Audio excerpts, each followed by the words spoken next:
New details emerging tonight in the neighborhood attack that left 9 wounded. The gunman dead. Police now saying 75 shots were fired near that busy Westview shopping center early this morning, and that the gunman was carrying 2 weapons, a .45 caliber pistol and a Tommy gun.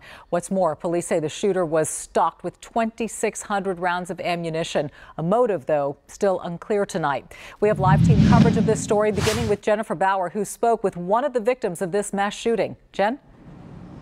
Yeah, he spent all day in the hospital getting released just a couple of hours ago. He tells us now, looking back on all of this, he realizes this could have been much, much worse for him. I can't tell you how grateful I am to be alive. Alan Joaquim spent all day at the hospital getting glass removed from his eyes.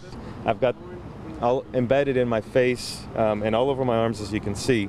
Joaquim was driving down Law Street this morning on his way to work when 2 bullets went through his windshield, missing him by just inches. I drove maybe 20-30 feet and I noticed a vehicle parked in the middle of the street, and just as I looked at it, bam, there was a shot. I mean, my windshield just exploded.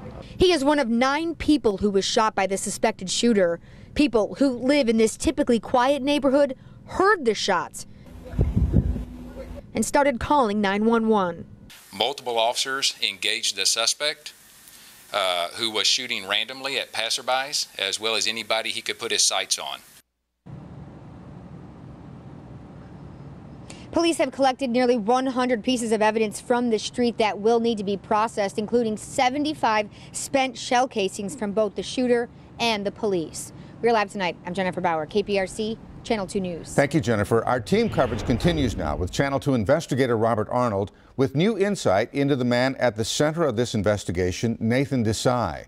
Investigators say they have found Nazi materials in his car and in his home. Now the work begins to find out if that is in any way connected to this morning's shooting. Robert? In the nearly 16 hours since gunshots pierced the calm of this neighborhood, investigators and friends have to reconcile 2 pictures of the same man. One is of an accomplished attorney who was well liked. The other is of a man accused of shooting innocent people and who collected paraphernalia from one of the most vile times in our history. Late Monday evening, detectives visited the home of Nathan Desai's father. Police won't officially identify Desai, but records show he is the owner of the black Porsche at the center of this mass shooting. At 6:25 is when I heard the first sound. Randall Flynn dismissed the first sound he heard. He dialed 911 when a volley of gunshots followed and didn't stop. Wondering, okay, why is this still occurring? Video on Facebook punctuates what Flynn was hearing. Police say the shooter drove this Porsche through a shopping center near West University. 9 people were hurt, all expected to survive. When cornered by officers, the gunman used a tree for cover and engaged in a lengthy gun battle. 75 shell casings were found, the gunman dead.